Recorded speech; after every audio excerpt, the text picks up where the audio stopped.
take on what's happening with Tom Brady.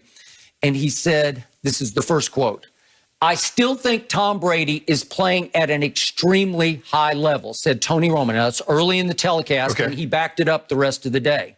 He also said, "We've got to get rid of this misconception he's lost arm strength." Well, I've been trying to tell you since day one this year, Tom Brady's arm looks even stronger this year than it did at New England. You had told me early in the year he's lost a lot of arm strength. How about you thought last year he'd lost arm strength? If we're going to get rid of the misconception that Tom Brady has lost arm strength, can we get rid of the misconception that he's still the same quarterback at 43 that he was at 33? Can we get rid of that? You see, first of all, this is what I know about quarterbacks when they're addressing other quarterbacks all-time great. They're not going to say anything, because even when he threw those picks, I'm not so sure Tony Romo said they were his fault. They were the guy's fault because he had too big of a helmet when he bounced it off his head. It was somehow Breland's fault because he covered the receiver. They're not going to criticize their own, Skip. You know that. I know that. Before I get to all the great Brady yesterday, I will deal in order with your interceptions.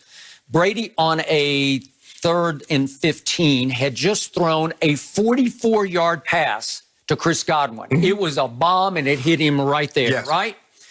So then it's the very next play, and either Arians and or Byron Leftwich, whoever calls plays, I don't know, but they're talking to each other. They call another bomb play because that's all they know to do. No risk it, no biscuit. They're making Tom Brady throw it farther and farther. Do you realize by about 1,500 yards, he leads this whole league in air distance? Nobody's even in his ballpark for throwing deep. Nobody in the whole National Football League has thrown as many deep balls as Tom Brady. So he should be leading the league in passing yards, right? Well, he's very close. No, he's not. Yes, in passing yards, he's second to Mahomes, but he's right there on his tail. But he on a bye week. Okay, so, all right, well, okay. But guess who leads the league in attempts and completions? Tom Brady. Yes. Now, he hadn't had his bye week, but he's running away with both of them because all they do is throw it deep. Right. So they come right back with another one. Well, he had just beaten a double blitz because 2 blitzers came open on the Chris Godwin play, and he took both of them right in the kisser and got it away to Chris Godwin. Bombs away, and he comes right back, and they call another deep ball to little Scotty Miller. Well, guess what? Scotty Miller has lost his job. He used to be Tom Brady's favorite deep threat receiver, right? And he played only 10 snaps yesterday. So here's Brady. And guess who hits him right in the mouth again? This time, it's Honey Badger. He gets completely free, rocks him right in the face, knocks him backwards as he's throwing, and he just doesn't quite get enough on a ball to a 5'9" receiver. It needed to be another yard longer. Breland's running with him. I still don't think it was even very open. I don't even think even if it's a yard long, I don't think it's going to be completed. It would have just been incomplete. I will buy that. So then we come back the next series for the one in question. And what happens? Mike Evans is not good. He is great in the red zone. But in between, and those yards in between, the 60 yards between the red zone, he still has little to no rapport with Tom Brady. And he still doesn't really know how to play his position, because on that play, here they come. They were blitzing Tom Brady crazy all day long. So they come with another double blitz from a corner and a safety. They're both coming. And Sorensen acts like he's going to blitz. Then he drops back. The hot receiver is Mike Evans. And did he sit down? Did he just immediately turn and look for the football because Brady was ready to deliver it right there to him right at that moment? Nope. He kept running. So Sorensen, who actually was covering him, kept running underneath. And he turned and ran after Mike Evans because Mike Evans kept running on the route. And the ball hit Sorensen right in the back of the helmet. Sorensen's at the line of scrimmage. He didn't move. Okay, he's coming. No, he turned to run. And what happened? Why didn't Mike Evans sit down like the hot receiver is supposed to sit down and help the quarterbacks? It's his fault. You got to throw it where you think your hot is. That's how you beat a blitz. Sit down. Let's have some rapport. Let's have some connection. And you have to look and see what's about to happen. Brady was calling out the blitzes. He's blitzing. He's blitzing. Yeah. Well, Mike Evans, you got to get the memo and you got to sit. Just sit right down at 3 yards, and then you can run 10 more yards because nobody's going to cover you. I still believe that, but so what does that have to do with him bouncing the ball off Sorensen's head, who didn't jump, who's at the line of scrimmage, engaged with the tackle, and Tom Brady hits him in top of the head? He turns to run. He's starting to go. He's starting to go backwards. Maybe something wrong with my screen because I didn't see that. Something's wrong with my screen. So what did we see yesterday from Tom Brady? Look at the completions he had. He had a 48-yarder to Gronkowski. He had a 44-yarder to, I just talked about, to Godwin. He had a 37-yarder that was more of a run after catch to Rojo. Then he had a 31-yard touchdown. It was a sweet throw, just dropping a dime to Mike Evans. And long coverage. He hit Gronk again. That was a double coverage. After well, actually, it's supposed to be cover 5, which is 22 man. Yeah. And the safety was supposed to be over the top. And that's why the corner's looking at him like, bro, where are you? What are you doing? Yeah. Was it not a sweet throw? It was a sweet, but Skip, you see, I noticed you keep saying all this, and you're talking about they only had the ball 23 minutes. But can you tell the people in their first 4 drives, when they go 3 and out on 3 of those Thank you for bringing that up. Let's go to the first Tampa Bay drive, shall we? Sure. It's 3-0.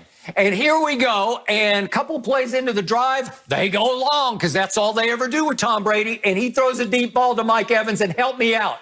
Is this not a great throw? It goes right through his freaking hands. You got to, if you're a Pro Bowl receiver, catch it. It went over the other side of his hand, but he should have caught it still. You've got to catch this football, and if you do, you're all the way down to the 20-yard line, and maybe they go in and go up 7-3, and maybe we have a whole different vibe to the football game. What did you say the score was at that point in time? 3-0. 3-0, and they had the ball on the track, 2 cracks at the 1-yard line. So are you going to give Tampa's defense any credit for keeping Mahomes out the end zone? Oh, yes they or no? ran some stupid play. Okay, that's Philly special where they had Kelsey trying to throw it to Mahomes. I get all that, but are you going to give them credit for keeping Mahomes out of the end zone? A simple yes or a simple no? I'll give him some credit for that, but not after you give up 359 passing in the first half, not after you give up 203 to Tyreek because you're trying to single him.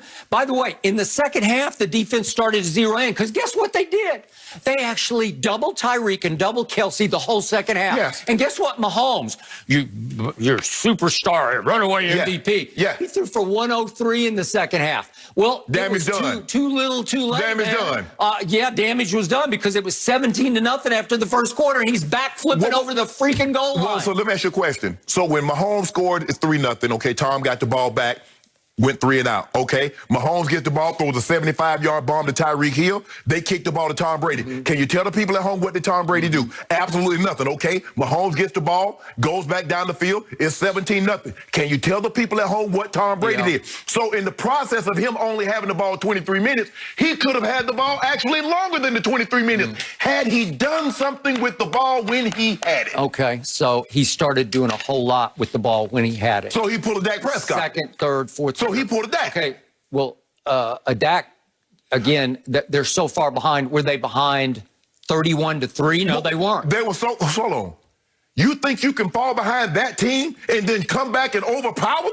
They did. They got it back. They were back 27-24 with 4 minutes and 10 seconds left. And help me out. Where was Todd Bowles' defense then? Whoa. All you need is one stop. Just one stop. Hey, I would not have bet against that guy with that hot hand. Tom Brady got a hot hand in the second half. You were in big trouble. And you're up here gloating today because you were sweating it. You're sitting there, please God, one stop. Don't give him the ball back. You actually thought they was going to get the ball? You thought they was going to get the ball back? Well, I didn't know because I don't trust this defense at all. But if they had just one little mistake, just give me a little something. Give number 12 the ball back. Against that defense, he would torch it. And that's why I'm surprised. But here's the thing. This is what I find so ironic with you and everybody like you. When Atlanta had a 28-3 lead and the New England Patriots pitched a shutout, you didn't give them credit. You said it was Tom Brady. Now, all of a sudden, you blaming the defense. Wait a second. In that game, a Super Bowl game, Tom Brady, in just the fourth quarter and overtime, threw for 246 yards. How many yards did it skip?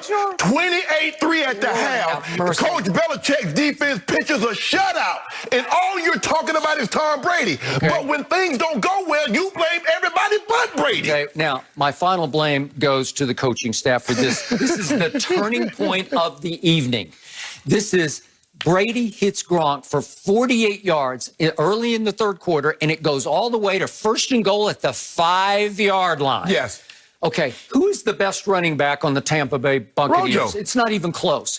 I don't even know what's left of Leonard Fournette because every time they hand it to him, he runs the darkness. Just tiptoes to the line. He go running somebody's back. I'm afraid I can't see anywhere to go. I'll just tiptoe up here and then I'll just fall down, okay?